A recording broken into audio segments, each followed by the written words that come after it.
dragon intimately ever since he had an imagination. What the fairy tale provides for him is a St. George to kill the dragon. Star Wars has far more to offer us than logic puzzles in the increasingly woke world of comic books, fantasy, and science fiction. The Skywalker family drama is Shakespearean in its stakes, roiling at the center of a maelstrom of galactic conflict which has surged before and will arise again. The series compels us to weigh the arguments of all sides.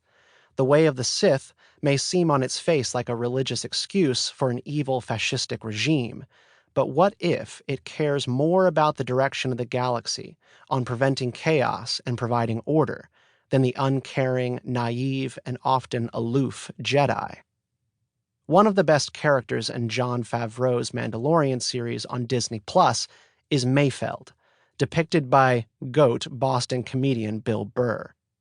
Mayfeld is jaded, a mercenary who views the work of rebellion and empire alike as nothing but power play, destructive to invisible masses who are caught in the crossfire. His sarcasm turns serious, though, when confronted with the reminder of the evils in which he was complicit during his past as an imperial soldier. Mayfeld is presented with a dangerous choice.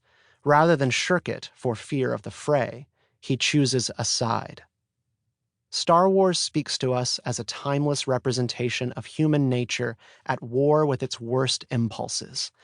This is why it has something to say to us today. The very title is a lie. The war was never about the divide between the stars. As Alexander Solzhenitsyn wrote in the Gulag Archipelago, the line separating good and evil passes not through states, nor between classes, nor between political parties either, but right through every human heart. There is still some good in you. I can sense it, even among those of us who made that Wookiee kill that Twi'lek.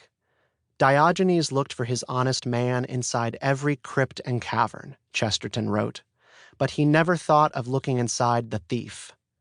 This means there is hope, even for the most broken of us, even in the dead-end isolation of a desert under twin suns. May the Force be with you. Forward, Part 2 by Betsy Hodges. I was 7 years old when my dad took my older brothers and me to see an unusual space movie. I remember not understanding what was happening. I remember being scared of Darth Vader. I remember being intrigued by Princess Leia, and most of all, I most indelibly remember the holographic chess set and the band in the cantina at Mos Eisley. We saw Star Wars, and life would never be the same. But for me, Star Wars was more than just a story. It was a lifeline.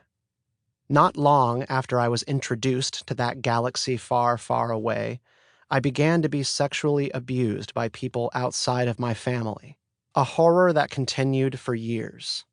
I didn't tell anyone about it until I got sober at 19. Through all the darkness, Star Wars was there.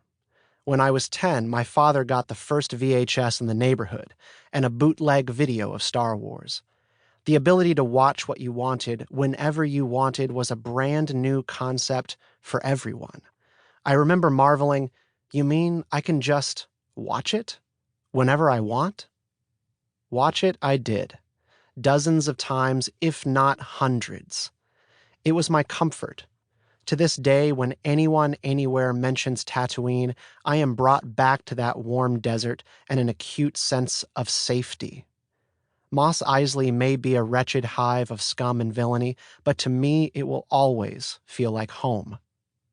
I was 14 when Return of the Jedi was released.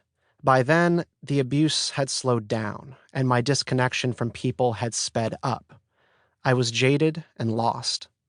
But there was a movie theater I could walk to from my house, and I earned enough money from babysitting and other jobs to buy my own tickets. Return of the Jedi drew me to the theater 5 times. I was so happy to be back on Tatooine, if only for a little while. But I remember how confused I was by the end of the movie, when Luke dropped his lightsaber instead of violently vanquishing Darth Vader. I was compelled by this act of faith. It seemed a new template for adulthood, different and better than the ones I'd seen.